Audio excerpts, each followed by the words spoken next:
Some things are believed because they are demonstrably true, but many other things are believed simply because they have been asserted repeatedly, and repetition has been accepted as a substitute for evidence.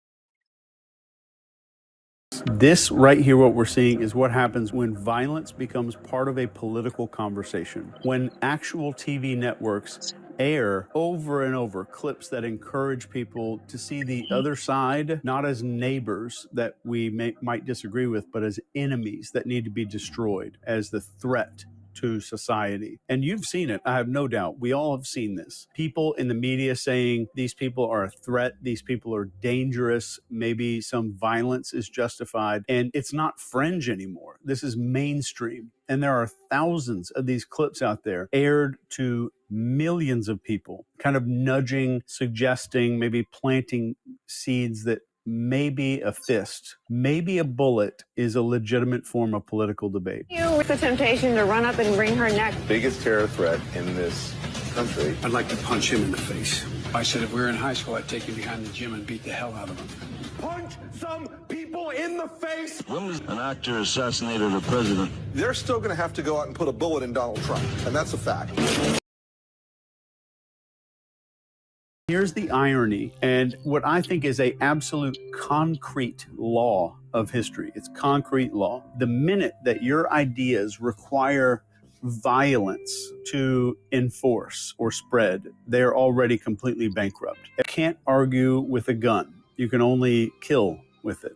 And when killing is the substitute for a conversation, society as a whole starts falling off a cliff. And we all, myself included, we all have been sold the biggest con of our entire life. And this is that the problem is left versus right.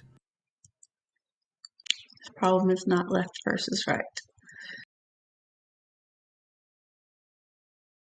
Here, if you turned on cable news today, you go in your living room, turn it on, maybe you scroll social media, what are you going to see?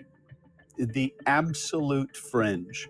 They're going to show you the loudest, dumbest, most cartoonish people from the other side blasted in your face 24/7. You're not being shown your neighbor or your coworker or the mom next door who votes differently. You're being shown a bunch of professional lunatics that are handpicked to make you think one thing. And the one big thing that they want you to think is, oh my God, these people are insane. They are the enemy.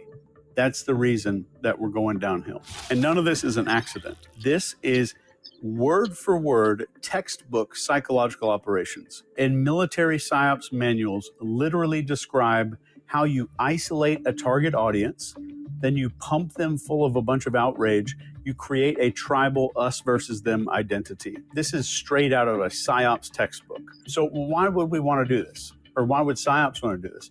Because once you're locked into tribal thinking, you're going to swallow anything. You're going to believe any lie about the other side. You're going to cheer when other people suffer. This is exactly the playbook on how you get otherwise decent, kind people laughing at a murder on the internet. That is how you radicalize a country without firing a shot. They need you divided.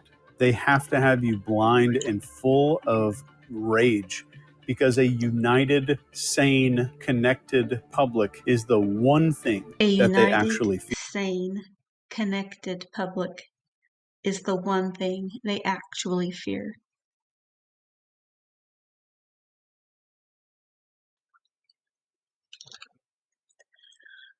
We must resist the plot to divide us. We must have the difficult conversations. We must work toward genuine unity, for only in this will we find peace. I love you.